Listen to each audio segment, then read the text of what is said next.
The CentreSteer Podcast, a Land Rover podcast by Land Rover owners. On this month's edition, we discuss the electric Defender, awnings, track conversions, and 65 years of history. I saw a video of a guy doing 115 in a disco. My knuckles were actually getting white watching it. Idiot. I have enough fun doing 82 in a disco. 200 in a D1 with 195,000 miles on the clock and 2 inches of lift and recap tires. That'll knuckle your whites. I am sure. Welcome to the CentreSteer Podcast. This is episode number 1. I'm John Costage, your host, and I'd like to introduce the panel for this month. To my right is Mark. Hello, Mark. I've got a Disco 2 2001 that's finally back in my possession, thanks to the gentleman on my right. I'm Harold. I work on Land Rovers for a living, and I drive a Series 3 ex-military ambulance. And I'm Morgan, and I've got a 1982 Series 3. Very nice. And back to me, John. I have hopefully soon to be functioning again Series 3 109 ex-MOD. Should hopefully be back on the road soon. But you'll hear more about that, I'm sure, as the podcast goes on. Topic 1, electric Defender. So recently, Land Rover came up with a prototype concept of 7 trucks, if I recall correctly, and where they had put electric motors into a Defender. Regular model, 4-wheel drive system, and differential lock. They have a electric motor transmission comprised of a single speed, 2.7 to 1 gear reduction in the gearbox, and they also used terrain response. But they modified it. So it's just a trial run, and they claim, which I thought was kind of a neat thing, that they could pull a 12-ton road train up a 13% gradient and wading to a depth of 800 millimeters. That's pretty insane. The terrain response, is that their new fangled thing they're putting in the new Range Rovers where it just automatically decides you're in snow or sand or stone? Or is this... Well, that's the automated terrain response. Dials. The original, well, it's called terrain response, and then you would dial it in. That's the manual version. I like that version. And they are now moving to an automated terrain response where it detects what's happening, but you can still override it, I believe. The manual's been out for 8 years now. But they are messing with new automated systems for the new Ranges. I like having a button with the picture saying this is what you're doing. I like the idea of not relying on a British computer to tell me what kind of surface I'm driving on. Yes. Speaking of British computers that would be running an electric Defender, I think this is a great idea. If it says Lucas anywhere under the hood, we're all in trouble. I like the idea. I like the concept. I'd like to see an operation. One thing I did note in 2 different articles, they had said that the battery charge would last for 50 miles, but then later in the article, they said that it would enjoy 8 hours on a single charge. And I'm thinking there seems to be a gap there to me. That's 8 hours off-road. When was the last time you did 50 miles on the trail in a day?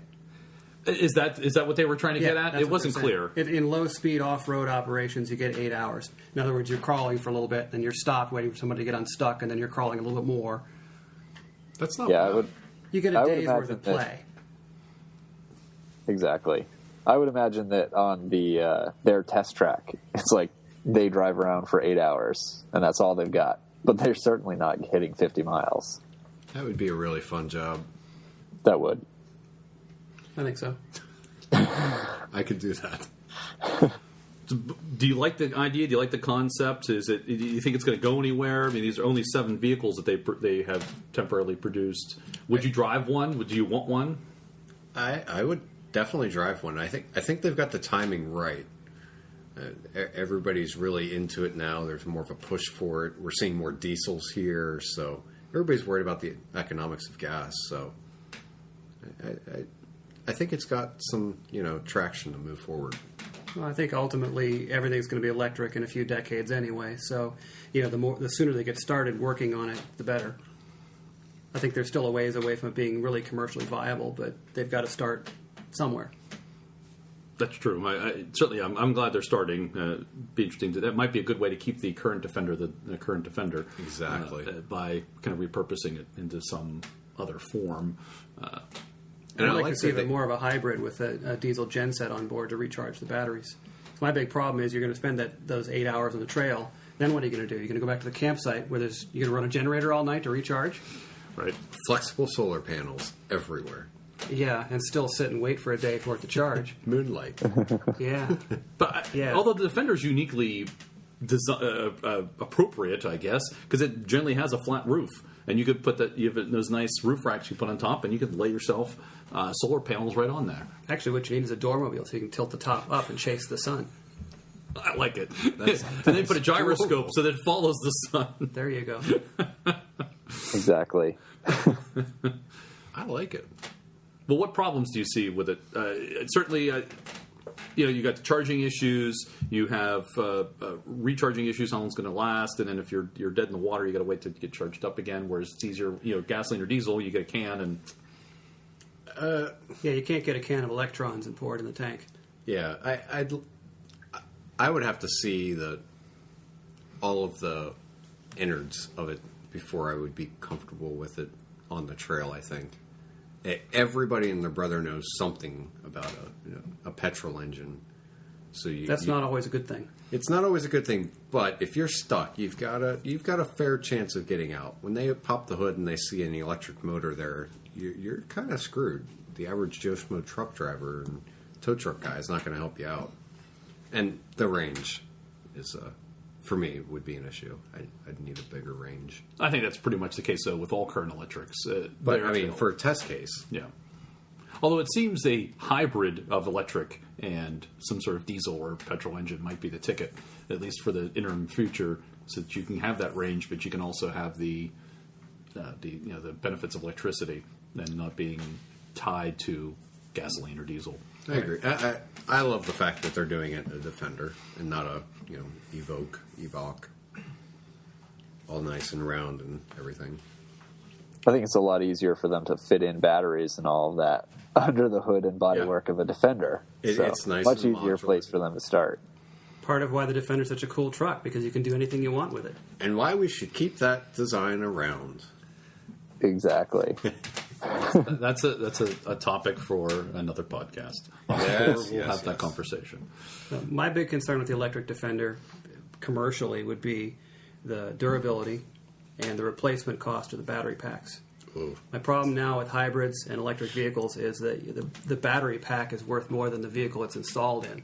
So in a new car, that's one thing, but 5 years down the road, when you're trying to buy it as a used car, and like a year later your battery packs are done, you're screwed.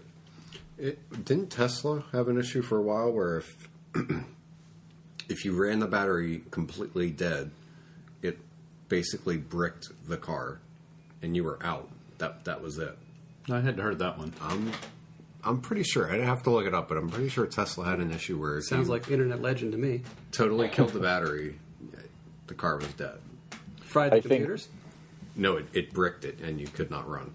I think that's true. If you go completely dead, you have to charge it up to a certain level before you can operate the vehicle again. Okay. But their operating system prevents you from running it below whatever 15% or whatever the Yeah, I think there's a low safe limit is. threshold. So it's Yeah. a fail-safe. It's not a failure. Yes. Right. Okay. That Right. makes more I sense think to me. there is a minimum amount of energy that it has to That makes keep more in the sense to me. system. Once it gets below a threshold, it just shuts you down until you recharge. That Right. makes sense to me. Right. Yeah. I think there's a standard reserve, your standard amount of electric. Then there's like an emergency reserve, and then there's a minimum threshold that they won't let you even get past because it needs to at least maintain the Right. system. Well, you run a disco out of fuel, and you got to put 4 gallons in it before it'll start again, even though you're only down by a little bit. Right. Exactly. Similar kind of thing. Right. It's an interesting little point though on the Tesla. I believe they're all leased. Like you don't buy the Tesla. I believe they're all leased, but I think that goes to they want to have a little more control of the vehicles. So That's that how you it don't- was back with the GM EV. with EVs, yes, which allowed them then to Right, take them they all Allowed back them to and- take them all back and destroy them and at crush their them. whim, yes. Yes. On the Tesla, oh yeah, okay. So if the battery is ever totally discharged, the owner is left with what Tesla describes as a brick, a completely immobile vehicle that cannot be started or even pushed down the street. The only remedy for the owner to pay Tesla $40,000 to replace the entire battery. I get the feeling they fixed that. I would hope so. I mean, it's an extremely cool car. I love their namesake. Well, yeah. Yep. But, yeah, it's kind of a glitch, I guess you could say. Well, it's also That's an unintended feature. well, as with anything, the first time you're doing it, you're going to have these unintended consequences and problems. And another reason why Land Rover's getting into electric Defender, test out the electrics. What's it going to do? What's it not going to do? How they'll be the only people testing it probably off road for the most part. Pounded on their own test track before other people do stupid stuff with it. Yes. Gotta think Toyota can't be far behind, you know? But Toyota started with hybrids. Yeah. Yeah.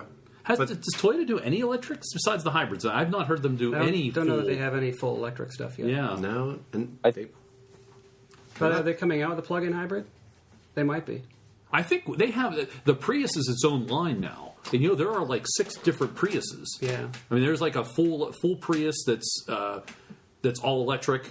Maybe I'm wrong on that, and then I think there are different versions of hybrids and different sizes and styles. So they may have a plug-in hybrid. and as a bonus, they're all ugly. Yes. I think they do have a plug-in hybrid. I think they have some pure electric vehicles in Japan only, but they're just like test platforms. Well, if they've got plug-in hybrid, they're on the way, because plug-in hybrid is a full electric vehicle it just has an onboard charging system. Right. Right. Which is, I think, isn't that what the Which is the most Volt- sensible way to do it, in my opinion. Absolutely. Is that the I've Volt? seen a strange number of the Chevy Volts. Considering their price tag, I'm shocked at how many I see. And if you look at General Motors' site, you can't buy one here.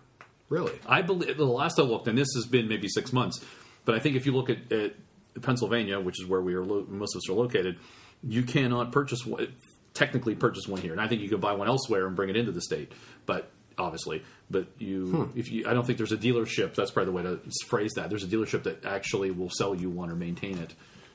At least one gentleman This was I 6 work months with ago. has it, and somebody else that has the same commute as me has it, and he drives like a jerk.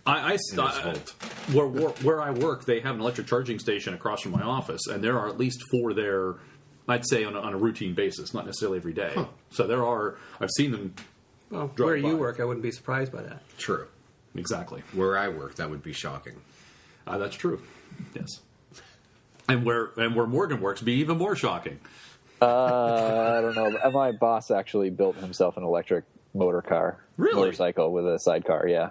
Cool. Wow. Tell us more about that. That sounds interesting. I've always wondered why they're not electric motorcycles, and my guess would be it's just bulk and all the systems. The motorcycle would be too You'd need big. the sidecar to put the batteries in. That's my thinking. Yeah.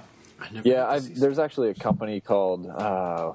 They make an electric GPR, which gets about a 60-mile range, and it's pretty fast. So it's decent. It's a little harder to fit the batteries in there, but not too bad. Is that 60 miles driving it like it's a GPR? Or No, I think it's like 25, 30 miles driving it like it's a GPR. Gotcha. Still be fun. Yeah, For totally. a short period of time, it'd be great. I wonder what it weighs, though. I mean, if you dump something that's got all of those batteries in it. Yeah, it probably weighs a little bit more, but overall, you don't have to have as much battery weight with a motorcycle because you just don't have that much you're carrying around either. True. You pretty much only have the motor and batteries and a You'll little save extra on the weight. engine weight, too. Right. That would be interesting. We should build one. Little interesting side note, I actually saw a sidecar that I thought was attached to a bicycle, which was really strange, but I stopped and I did. I stopped and looked at it, and the guy told me that it was a Soviet-era sidecar for a motorcycle, that he attached a bicycle just to move it around. Did he have an accent? No. But Would have been more exciting. apparently if he had somehow an this accent. Soviet-era sidecar showed up in the United States, and one of his customers is trying to get rid of it.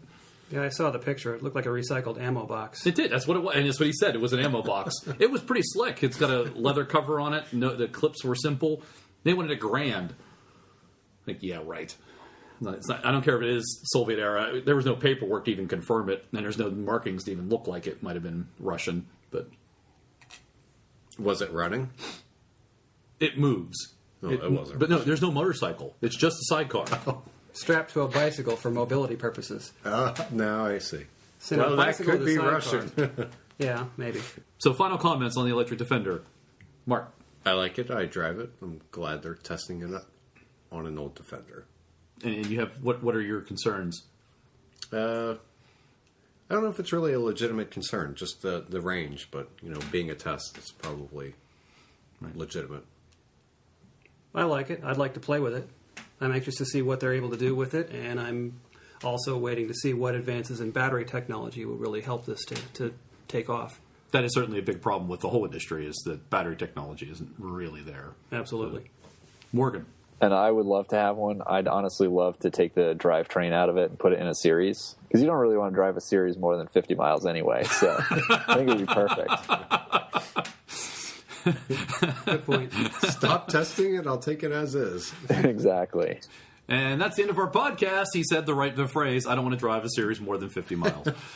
And final word on the Electric Defender, I think it's a kick-ass idea. It's wonderful. I'm glad they're doing it. I, for one, as you guys are probably well aware, would like to get off of the petrol diesel. As much as I'll enjoy those engines, I think the electric is a great idea, especially when the trail's nice and sunny. You can deploy your sail, catch your energy. Step one, you're getting rid of all the petrol in your fleet.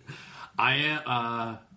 Yes, I am. Shortly, I will be petrol free, and I will be diesel only. It's going to take me about a year to get rid of the petrol. Time for topic 2. I'd like to talk about awnings. It's something I've been researching for personal use, and I've done a lot of various research. And the awnings I really like appear to be really overpriced. You're talking about awnings for the side of your vehicle. Correct. Okay. SUV To be clear, mounted awnings.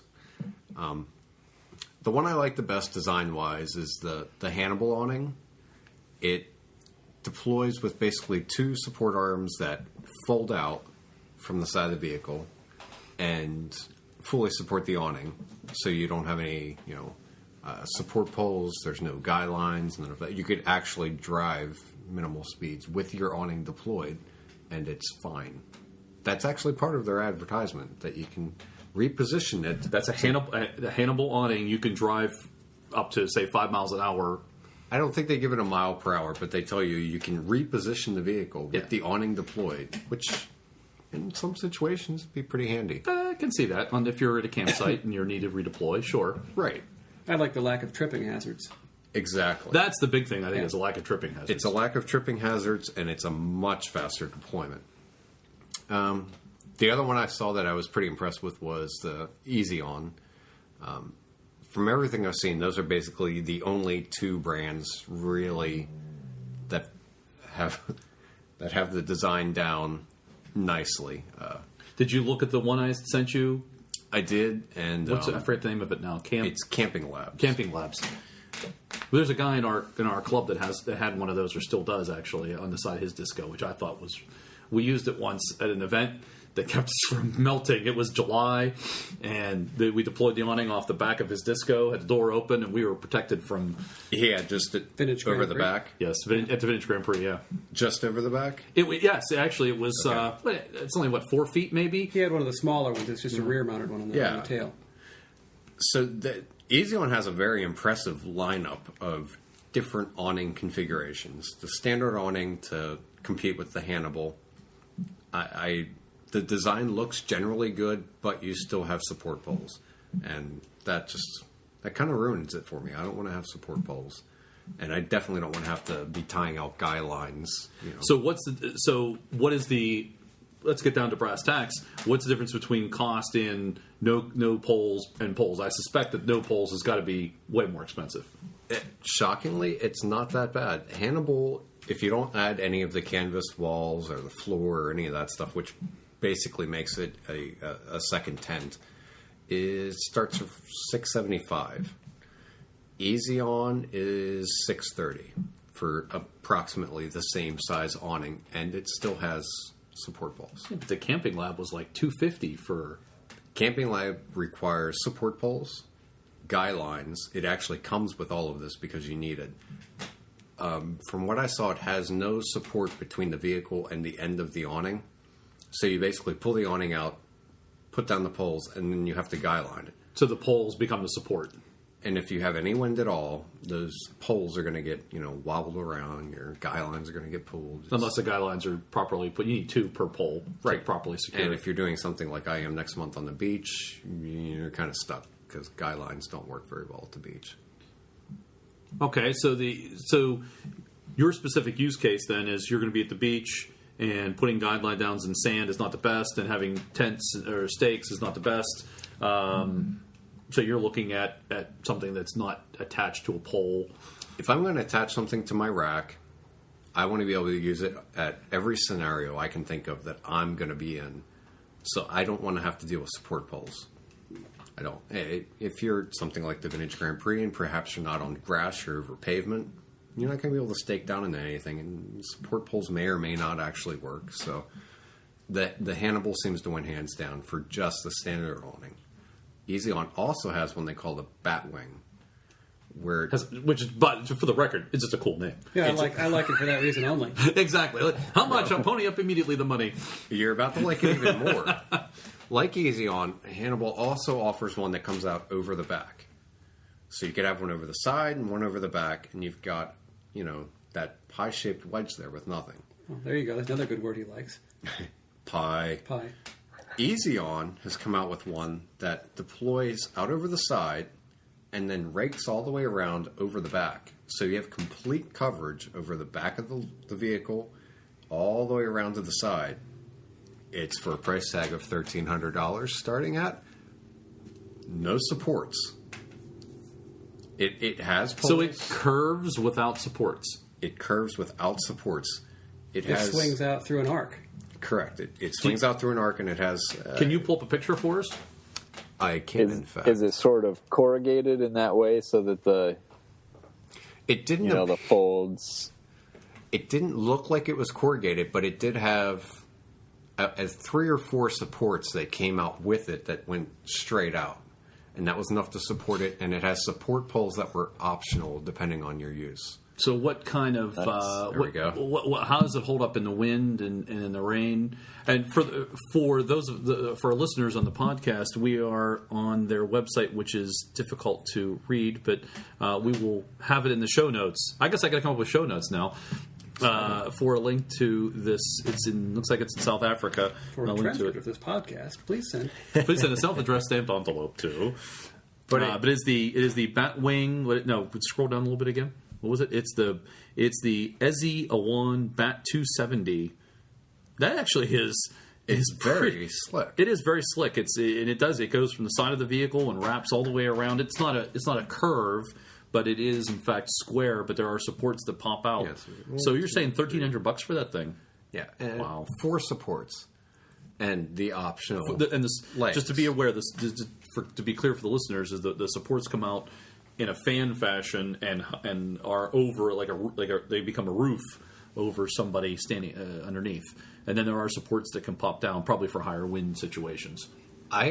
Looking at it, I don't see wind as an issue. I don't see rain really as an issue either, unless it's some really bad weather. It would have to be really bad, strong rain, or perhaps snow before I think I'd have to worry about adding supports to this. So. And it's like 2 awnings for the price of 1, really. It's 2 awnings plus a bonus you can't get with anybody else. This, little pie shape when you make the corner. Oh, that's true. The corner's filled in. Is that available in the United States? Yeah, it can be. It can be. I think I have everything can be. Yes. A link for where you can actually purchase that. They listed a bunch of sites, but so what are the downsides to awnings? Obviously, I think we all know what the upsides are, but what are the downsides? How much extra weight are we talking? Are there problems if you're on the trail? Is it going to get hooked up on a tree? How do they attach? That's always been my concern: is how do you attach it to your roof rack or the side of your vehicle if you don't have a roof rack? Most of them are fairly light. I don't know offhand the weight of this Batwing. I'm guessing they're all made of aluminum. Fabric. They appear to be mostly aluminum. Some have some steel for the actual mounting brackets. This one is listed as 46 pounds. 46. So it's not too bad. It's not bad. No, your high lift jack weighs more than that. Exactly. And for how much it covers, that thing curved nicely. It was.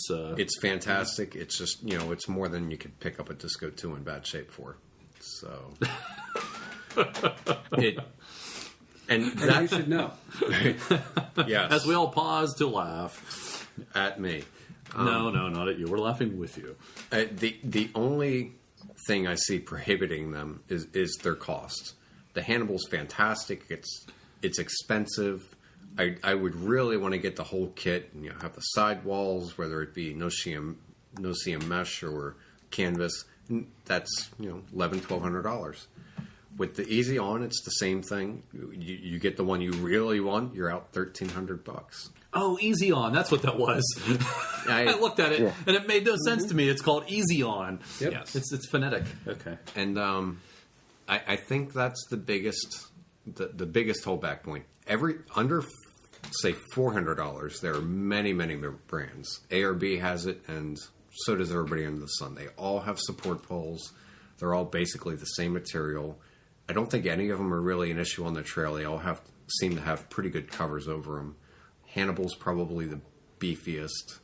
I saw one that actually looked like it had a full aluminum enclosure. It might have been Camping Labs.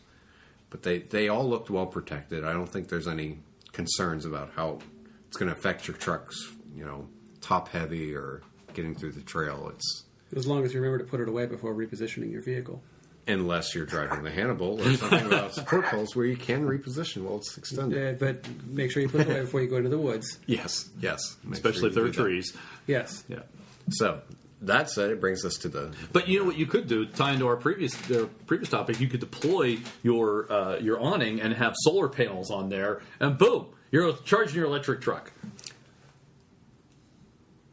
Ah, gotcha. I stumped you. Maybe. I have seen the flexible panels, and I'm not sure how flexible they are. Now we're talking $13,000 probably. They're not that bad. I don't know. I'm just guessing. Off topic, but I've seen the flexible ones. I've considered using them as a sunshade in front windows. We'll see someday. That's actually, I agree. That's actually something interesting that I'm sure is coming. Well, you're going to block the sun. You might as well collect it. Yes. Right. Do something with it. So your final comments on awnings? You have the one that was the best use case for me. I would like one. My case is probably use it once or twice a year, and having poles. It's just a pain. It is a pain. So is it worth 3 times as much for no poles? That's what I'm hearing. It's about double. You're looking $250, $300, $400 with poles, and you're at $600 without. $630. And then there's the do-it-yourself job. Oh, so subtopic: do it yourself. Yes, do it yourself. I think the Hannibal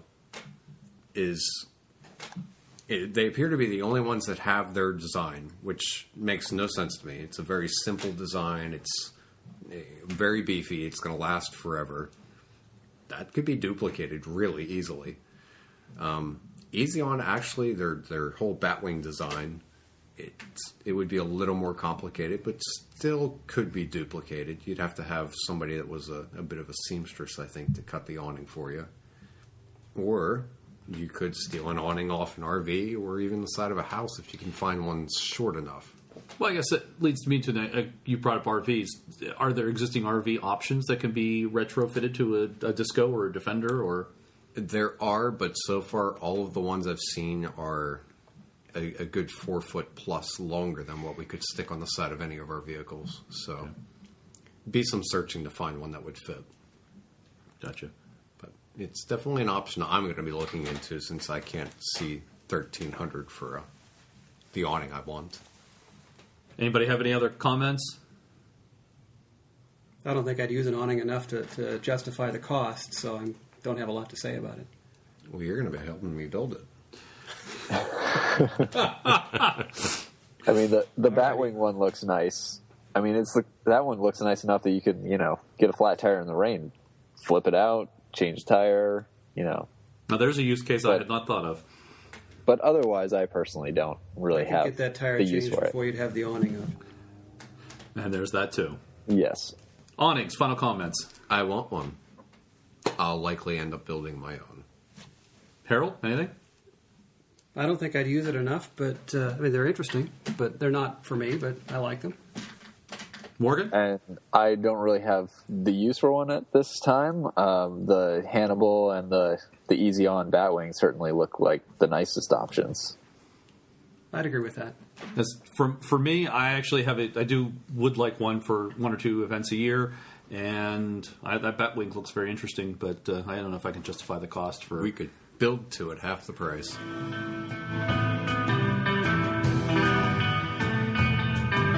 Heralds and Word. Recently, I was in need of some parts for a truck I was working on. I was hoping to save some money, so I called one of my used part suppliers and inquired if he had what I needed. He asked me which side I needed them for. When I told him I wanted the left side parts, he answered, "Oh, the driver's side."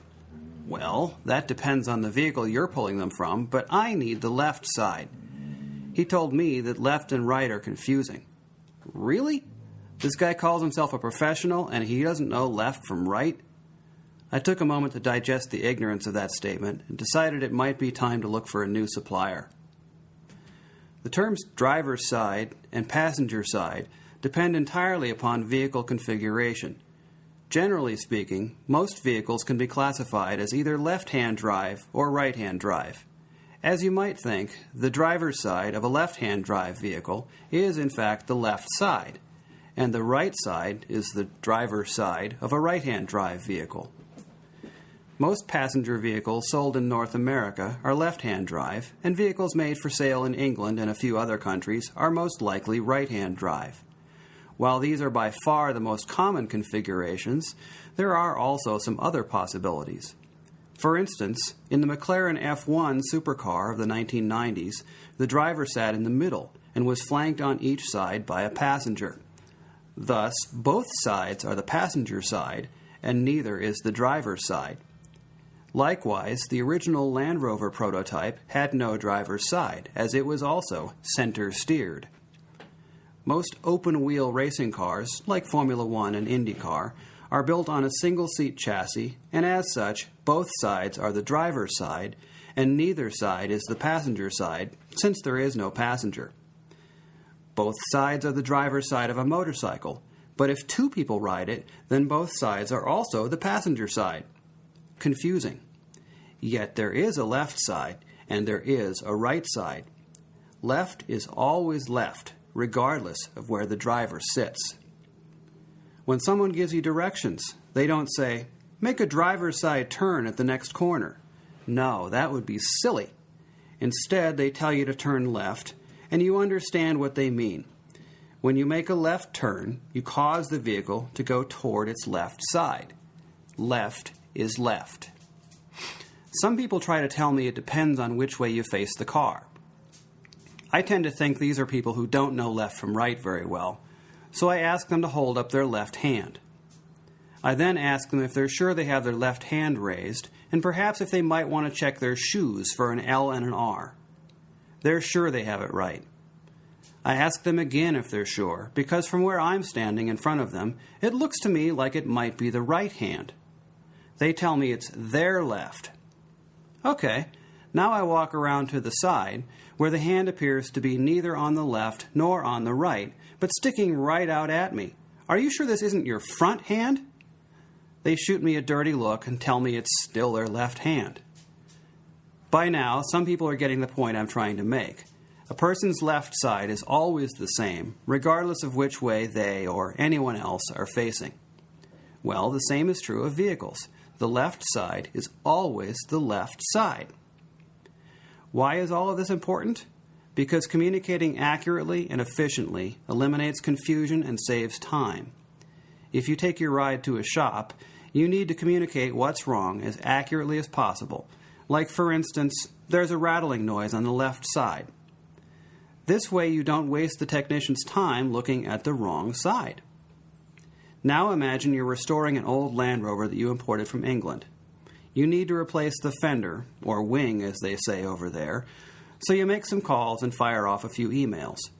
You could say, it's for the driver's side, but they drive on the wrong side of the road over in England, so my steering wheel's on the passenger side. You might find what you're looking for, but it might take more explanation to clarify to some people. I, for one, would have to be completely awake and sober in order to understand what you want. On the other hand, if you said, "I'm looking for a left side fender for a right-hand drive Land Rover," I know instantly exactly what part you need. Simple, efficient, exact. Left is left.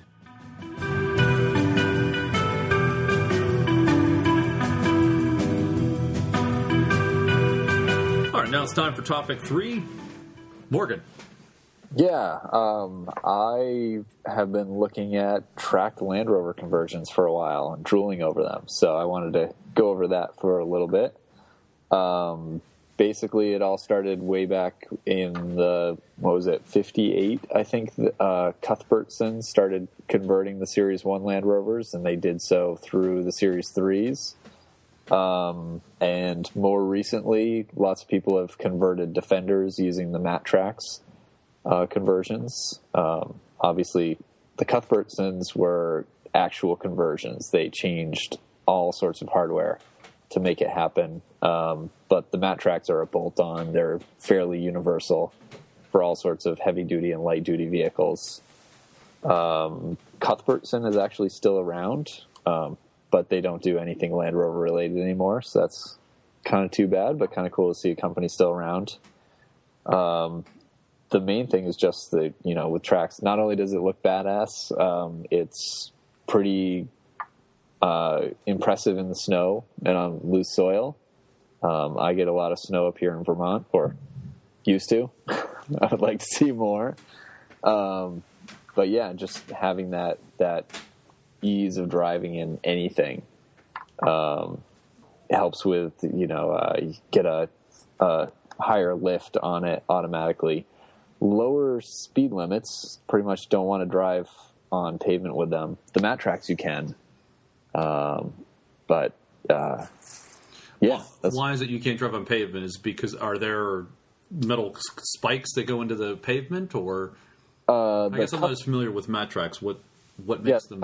Cuthbertsons were a rubber track with metal plates on them, so those you really couldn't. I mean, they did, but it was mainly only for utility use. But the Matt Tracks are a fully rubber track with steel bars molded inside of them for strength. But there's those you can actually drive on the road. They're road legal, but you can't really drive them over 40 miles an hour. And even that, people say, not a good idea. Tears them up too quickly. They wear out from the heat. So are Matt Tracks the one that replaced the wheel? Yes. So you actually would take the existing wheels off and you bolt on this Matt Track. That's the triangular thing that I've seen, and then the drive shaft then pushes the wheel that pushes the tracks. Is that correct? Yeah, and so each of those triangle sections has not only the drive wheel, it's got some internal suspension and stuff like that, so it really smooths out the ride even further. But because you have such a big main drive wheel in it, it's actually got a 30% gear reduction. Wow. So yeah. So okay, my favorite question: how much? The Matt Tracks, you're looking at $50,000 new. Or a corner? You can find the ones for ATVs a pair, so you would need 2 pairs. They go for $4,000 to $8,000. But so if you were to get it on your say your Disco, you're talking $20,000 for a pair, right? $40,000 exactly. So as much as the truck itself. Yes. Okay. I mean, don't get me wrong, they're really cool. And I think if you're in the snow or you're in really probably mud even, and it's all you have. I mean, those are kick ass. Exactly. I think that you really, and everything I've heard so far says that you pretty much mount them for the winter or whatever season you're going to use them in, and you leave them on. Because even though they say you can do it in a few hours, it really takes a full 8 hours with 2 guys, and it's a big process. And lots of bloody knuckles and but you really can swearing. Yeah, you really can drive on anything though. You can drive on 4 feet of wet snow, and you'll ride about 6 inches deep into it. Wow. You get out of your truck, you sink into your waist. So what's it do to your gas mileage? I guess would be another question. Is what ends up being your range? Do you any sense of that? Well, you get far less slippage, so it should be fairly efficient to drive, except for the gear reduction. So if you get there, instead of getting stuck and having to go back and forth and get winched out and all that sort of thing, theoretically you would use less fuel. Exactly. And Well, but let's assume that a standard vehicle without mat track, with say standard wheels, standard winter tires, let's assume they can get through it, and it would be able to go it and get 12 or 15 miles a gallon because it's a Discovery. What would a Discovery get with mat track on it? Would it be 12 or 15, or is No. it going to be 8 Or less. or less? Okay, well then gas mileage is affected. It severely sounds like it severely impacts gas mileage. That's something that needs to be. What You people need don't to be buy aware of. this to save on fuel. You buy this to get there. Oh no, I'm aware of that. But Yeah. but if it's also 60 miles away, and you're like, oh, I get 16 miles a gallon, I put Matrac on, I'll get there in a gallon or 4 gallons, right?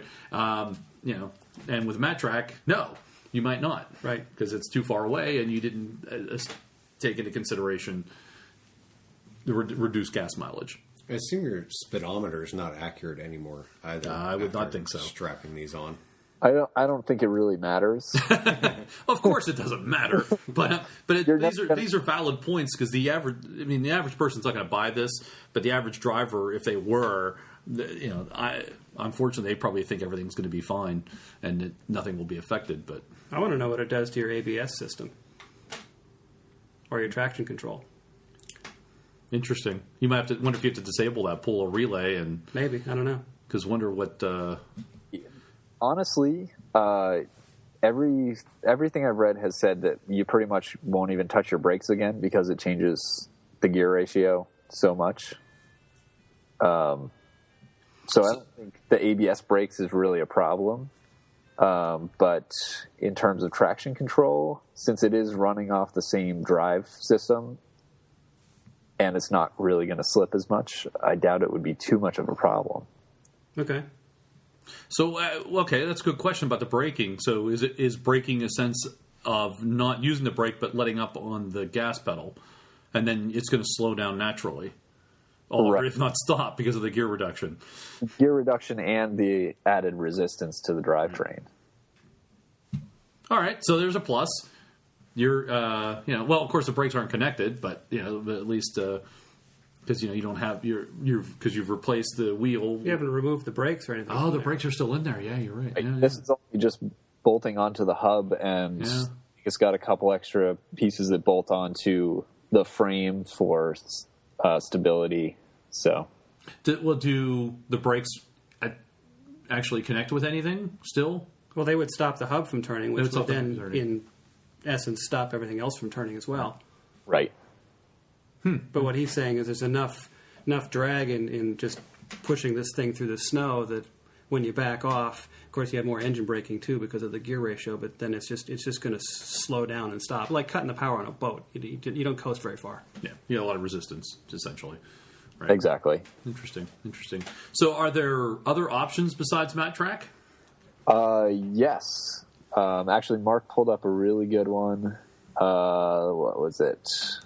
Track and go. Track and Go, yes, which is at trucktracks.com. Still in development. These are ones that look similar in essence to the Matracs, but you actually drive onto them and then bolt them on. So you're actually driving them with the tires. So the tire replaces the third wheel, and essentially in the triangle, it becomes the third wheel, Correct. Exactly. or first wheel, or second Interesting. wheel. It does significantly reduce the install time, though. I mean, Yeah, 15 minutes, they say. all right, and they've got video to back it up, and it seems fairly legitimate. Well, if, It you're, if does. you're driving onto them, that's got to make it easier. Yeah. Self-loading, sort of. Yeah, it looks like they load, they flip a couple of things, chain them on, and that's about it.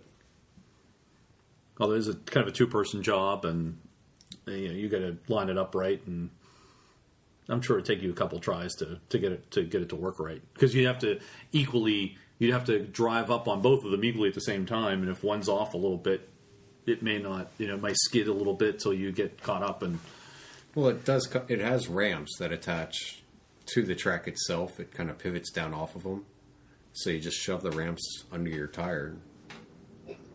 Right. Not too much room for error there. I think you'd have to practice it a few times. Yeah, probably. And Yeah.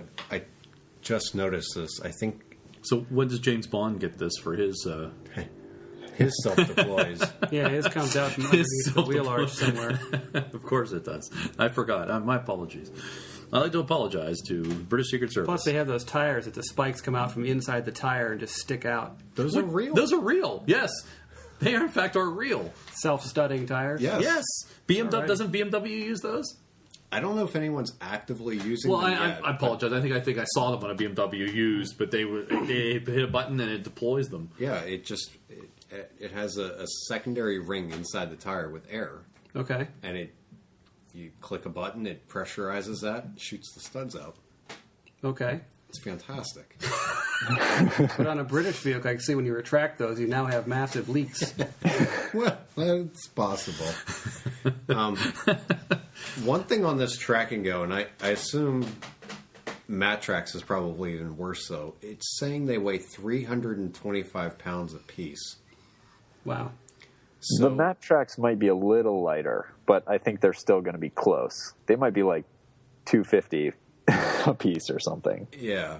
So they show it with a pickup truck where you just grab them and drag them off the back and let them fall on the ground, which is probably fine. It can't be that hard to drag it, but in an SUV, that's a different story. How about getting them back into the truck? Well, yeah. Well, you're definitely not getting all four of those track and go units. You're not getting four of those in a disco. You're not getting one in a disco from the size of those things. No. You need a trailer. You need Yeah. a trailer, or you need a second vehicle, or third. Yeah. And You can have four, one per vehicle. There you go. You need a fleet. if you had a trailer, though, it would make it pretty easy. You could dismount on the trailer. I would That's think, true. with Just drive some up on the practice. trailer and- Right. Well, except that you get the front pair on first, and then you get the rear pair on. Yeah, you put the front pair on, you back off, turn around, back up, take them off. It's doable with a Yeah. long enough trailer. It's Exactly. very cool. Somebody I know should get it so I could try it. So how much for the track and go? Track and Go is in North America for 25,000 Canadian dollars For all four? for all four.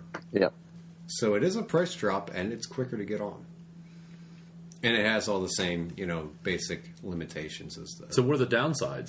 Can you go on the road? Is it roadworthy? Is it metal? Is it rubber? It's rubber, it's roadworthy, same 40 mile per hour requirement. However, their vehicle requirements say, I read it here someplace, they want you to have rear leaf springs, no running boards. Should be if it's a mid-size pickup or SUV, a V6, V8 for a big one. You should be running winter tires. Some interesting stuff. All right. So what are the differences between the two? I mean, one this track and go seems to be a better solution, but it's more temporary, I guess. Yes. Yep. Which I think is a big bonus. So is this And a you'll big, be limited by the traction between your tire and the device. Yeah, it looked like some kind of a chain mesh drive that suspension pushed up onto the tire. I could see that tearing your tire to shreds. That's Yeah. what it looked like. I didn't get a good look at it, but that would Yeah. that makes sense why they're probably asking for winter tires, big knobby tires to latch on to whatever skid Right. adhesion system they have Yeah. there to drive those tracks. Wonder so any idea what it does to the gas mileage? Similar to you It think? won't do anything good, that's for sure. It's Clearly. probably going to be worse than the mat tracks, I would think, because they're heavier and you're relying on the tire meshing with whatever their drive system is, which can't be great. yeah, not only are you driving their gears, you're still whipping around a winter tire. So, Right. but and there I wouldn't be gear reduction in that either. don't know if There. there is or not. I don't think. I don't think there could be. That's true.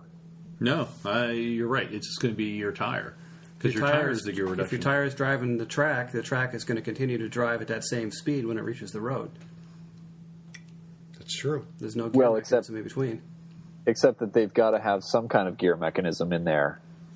To drive the belt. Only in Right. terms of idlers, but if they're driving directly on the belt with the tire, I don't think they're driving directly on the belt. Oh, I okay. think there is some other system that your tire is turning and that's turning. okay, then they could The belt. put gear reduction in there. Okay. Yeah.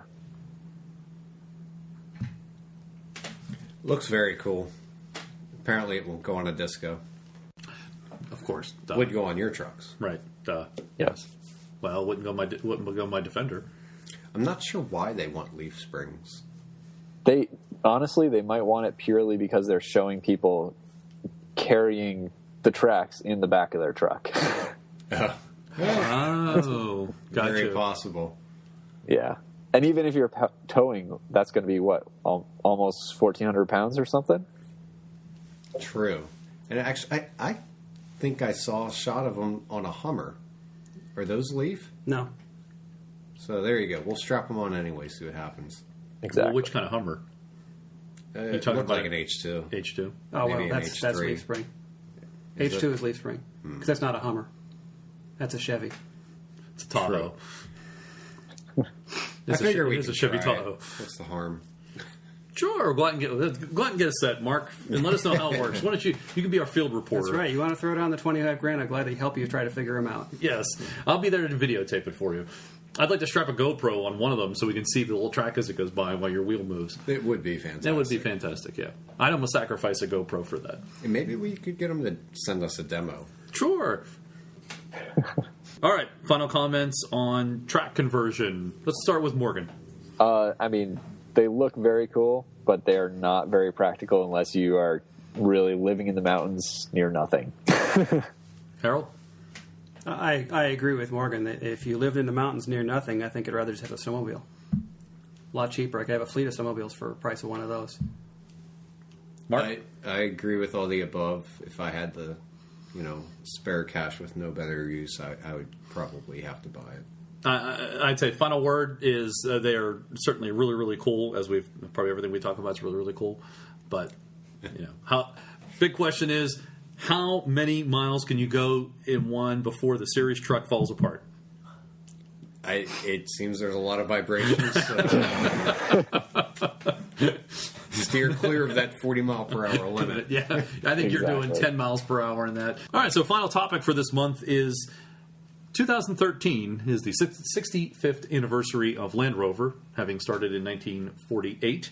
And they came out or are coming out as we talk with some really cool retro advertisements. They have these advertisements from the 40s, 50s, and 60s that they've then converted and updated to have the modern truck in the old style, hence retro. I think they're pretty slick looking. After 65 years, Land Rover's been around a long time, and it means something important to us because we certainly drive these trucks, and we're doing this podcast because we think it's cool. And so why don't we start with what does that all mean to you? I think it's very cool. I like that they're going and doing some, flashback type stuff. I think the ads they look very cool. It brings you back to looking at the old series and seeing them doing safari-ish type stuff. And I'd like to see them embrace more of that. Yeah, I'm with Mark on that. The ads just throw back to, the heyday of Land Rovers, and they're really well done. But yeah, I wish they would do far more of that. I mean, we've had the discussion before that, Defenders, it seems like they're trying to replace it with the DC-100, not to get into that whole subject. But, everything is changing. It's nice to see them go back and tie it all together. Has anyone seen the video ads that are doing any of this? I haven't. I don't think I've seen any anniversary video ads yet. Are you saying are there any, or you've heard? I'm of them? asking. I've not. I don't think I've seen any.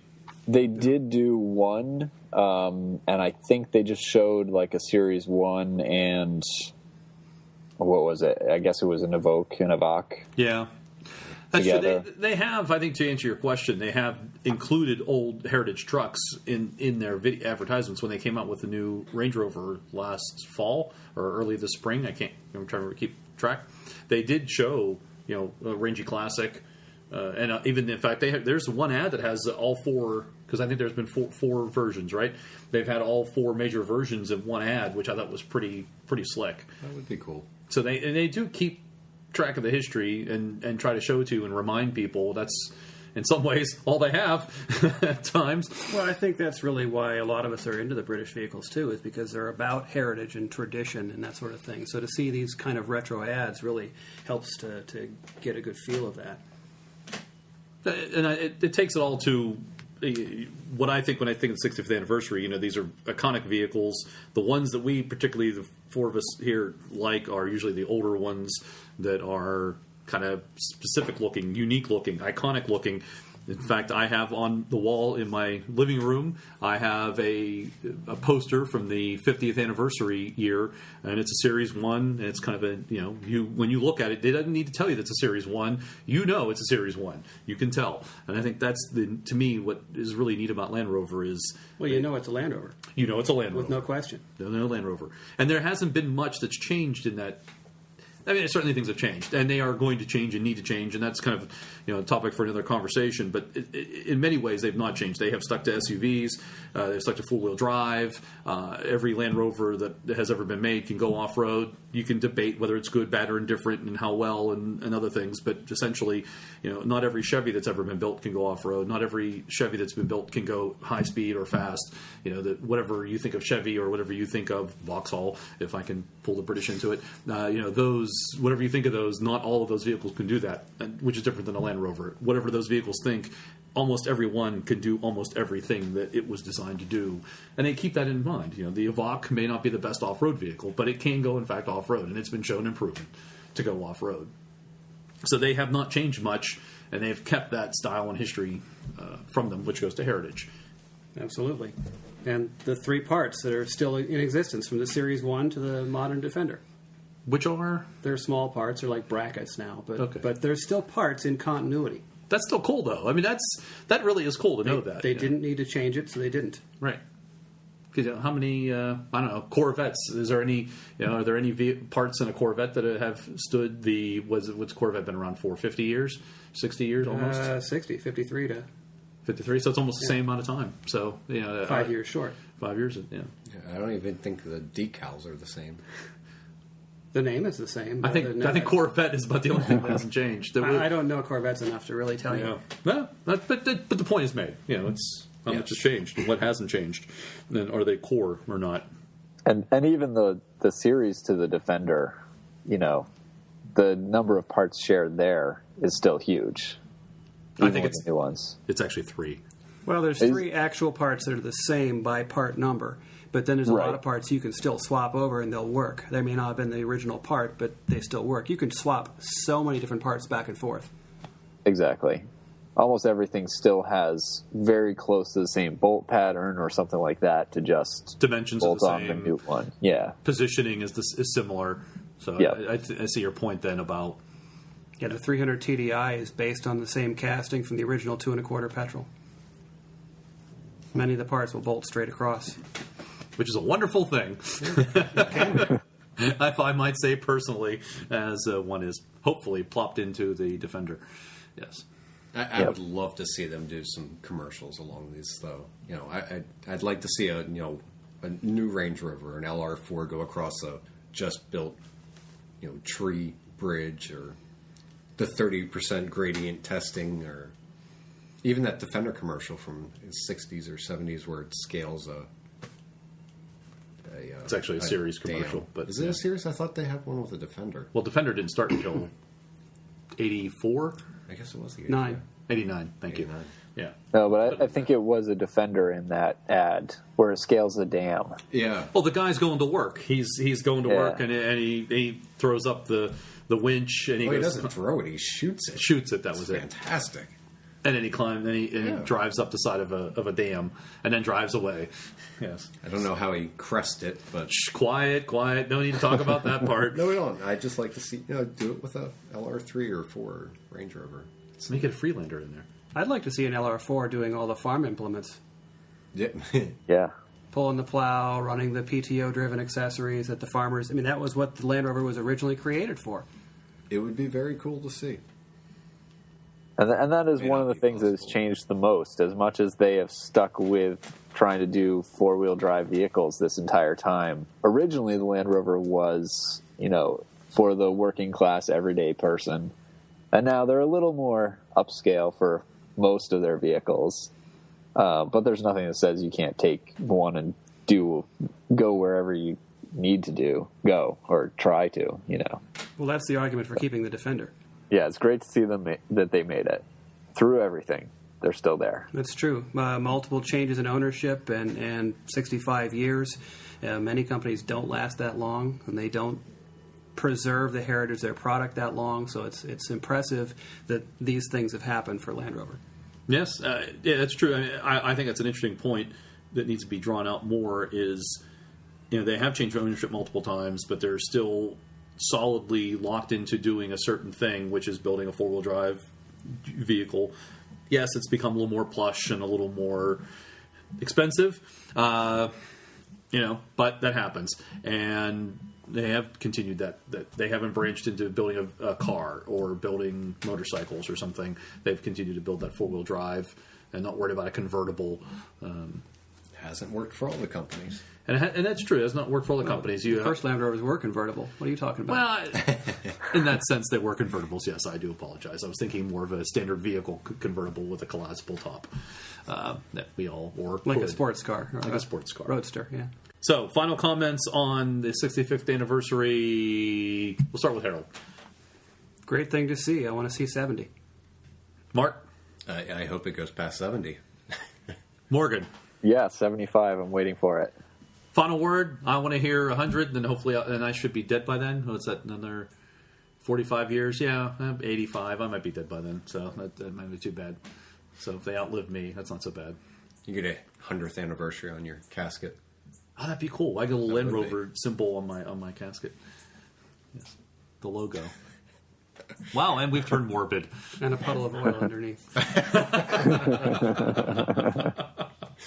And thus ends our first podcast of the CentreSteer podcast. This is our very first one. And there was a lot of work that led up to this, so I want to thank the panel for participating and getting us to where we are. Hopefully, we will continue for 65 years. I think that's doubtful. I'm going to have to check on that. Probably not. Probably I don't know if I can make it that long. But hopefully, maybe 65 episodes. How's that? Which would be 65 months? Yes. That's a good time.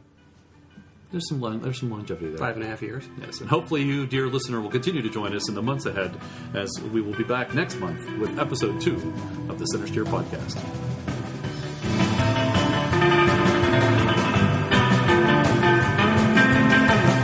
The CentreSteer theme song, Sunset Rider by the Tritons, is available from Mivio's Music Alley. Check it out at music.mivio.com.